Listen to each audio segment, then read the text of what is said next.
Hi, and welcome to the PALLATT, the podcast about language learning and teacher training. My name's Becky, and today I'm talking with Delta trainer Nick Witherick about Delta Module 3. Hi, and welcome back to the PALLATT. My name is Becky, and we are continuing our Delta series today. Today we're looking at Module 3. We've already taken an overview of the Delta, looked at Module 1, and looked at Module 2 in detail, so make sure you go back and listen to those if you've missed them. Today I'm here again with Delta trainer and expert Nick Witherick, who's going to talk us through Module 3 in depth. So how are you doing, Nick? Yes, I'm good, thanks. How are you, Becky? I'm good, thank you. I'm good. Fantastic. So let's get straight into it. So, Module 3. I understand it's the extended essay. Can you tell me a bit more about it? Yes, that's correct. So it's an extended assignment of between 4,000 and 4,500 words on a specialism of your choice. However, there are two options. There's option one, and this is what most people do, and it's called the Extending Practice and ELT Specialism. And option two is English Language Teaching Management, or ELTM. Taking Module 3 is obviously part of getting the full Delta qualification, but it's also for people who want to show expertise in a specific area or areas and potentially make themselves more attractive to employers when applying for certain jobs. For example, if you're applying for a younger learner coordinator role in a school, having the YL specialism will obviously stand you in good stead. Okay, makes sense. So let's look at both options separately. Let's start with option 1. What kind of things can you specialize in? Yeah, so there's an approved list of about a dozen specialisms. The most commonly chosen ones are things like business English, teaching younger learners English for specific purposes, English for academic purposes, teaching examination classes, and also teaching monolingual learners.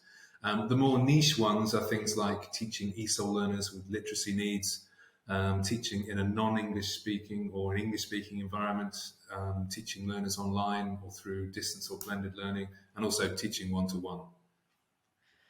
Okay, wow. So there's lots of options then. Yes, plenty of options. You should be able to find something that appeals and fits in with your experience. As I said in the Module 2 podcast, when choosing a focus for LSAs, you start with an area, in this case a specialism, but you need to narrow it down. So, for example, ESP or English for specific purposes may be narrowed down to, teaching communication skills to doctors working in a general hospital. Teaching young learners can be narrowed down to designing course programs for 11 to 12-year-old learners in Poland. Teaching monolingual learners can be linked to a specific context, for example, teaching monolingual learners in Spain. Okay, so we're really drilling down into something specific then. So, can you give us an idea of what is basically involved in the writing process? Yes, so the extended assignment is basically about you carrying out an independent investigation which leads you to designing a course program related to that specialist area. It's important to say that you don't actually need to implement your course proposal, it's theoretical, but it should be based on real learners. Okay, yeah, so I've heard this before. So, you don't have to be teaching to do Module 3. Correct, but you need access to real learners, so it's obviously easier if you're working. Even if you're not teaching, the type of class you need for the assignment, the school may be running these classes, so it should be easier for you to get the access you need. It's usually just a couple of visits to observe the learners and conduct a needs analysis. However, there are other options. For example, you could borrow a class from a colleague. Okay, and is it similar to Module 1 in that you can enter twice a year in June and in December? Yes, so submission is through an official centre, and the deadline is the first week of those 2 months. So, yeah, June and December. You submit two documents. The course proposal goes in the first document, as does the needs analysis and test results. The second document is for things like completed samples of needs analyses, tests, sample materials, course evaluation materials, sample draft assessments, that kind of thing. Okay, so how is the actual essay structured? Yeah, so there are five parts. The first is the introduction, review, and key issues section, and is about 1,100 words long. It's reviewing the relevant literature and exploring some of the main areas of debate within your chosen specialism. So, as a broad look at at the specialism.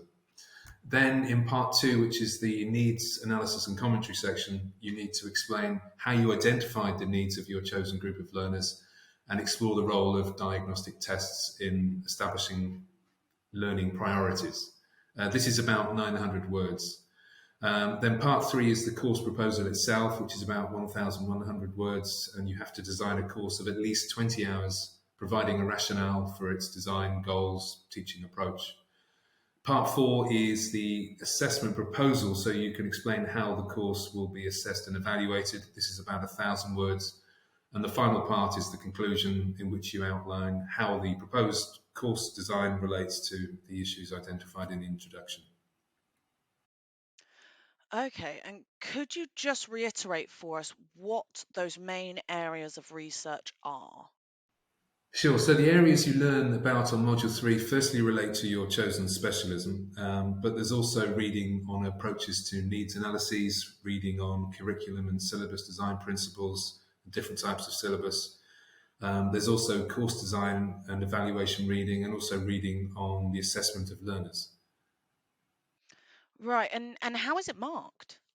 Yes, so there are five categories. There's grasp of topic, needs analysis and commentary, course proposal, assessment, and presentation and organisation, all with varying numbers of marks, and you get a total out of 140.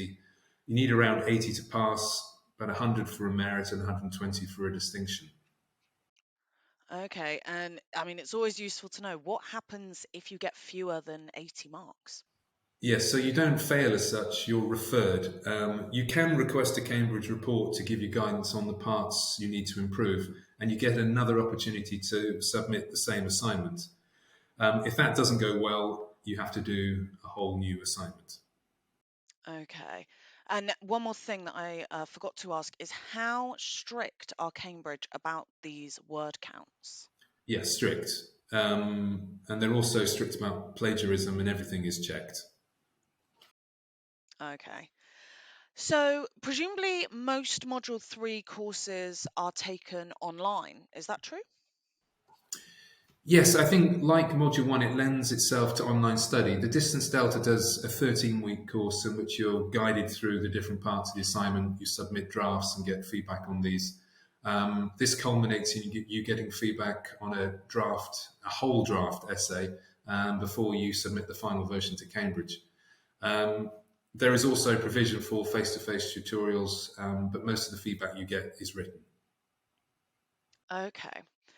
So now let's flip over to option 2, the ELTM alternative. Can you tell me a bit more about that? Yes, so the starting point here is also choosing a specialism. In this case, there are four. There's academic management, human resource management, customer service, and marketing. All options revolve around an LTO, so that's a language teaching organization, and identifying specific issues and proposing a change to remedy them. So within the chosen ELT management specialism, you first consider the specialism area in general. You discuss its key features and around five issues related to it.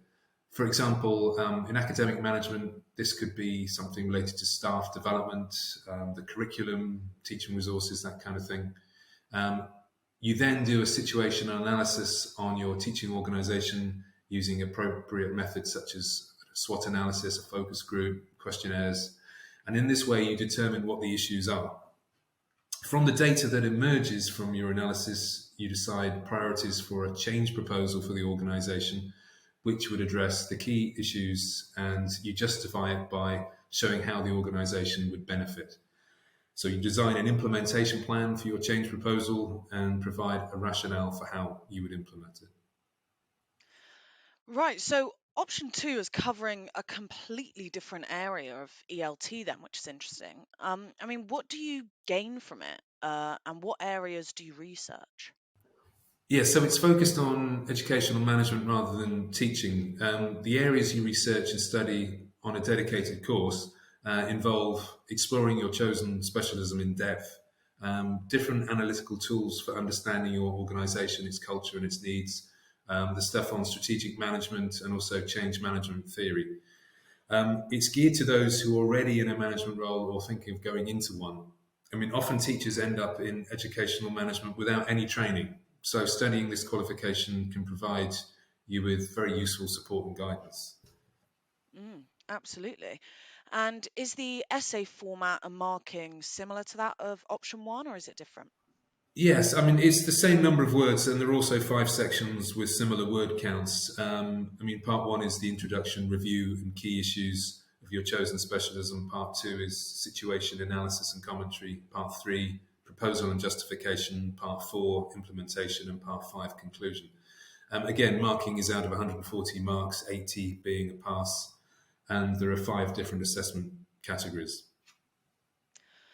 Okay, so with option one, you said that candidates don't necessarily need to be teaching to do it. What's the situation with option two, as presumably you need access to quite different information for that one?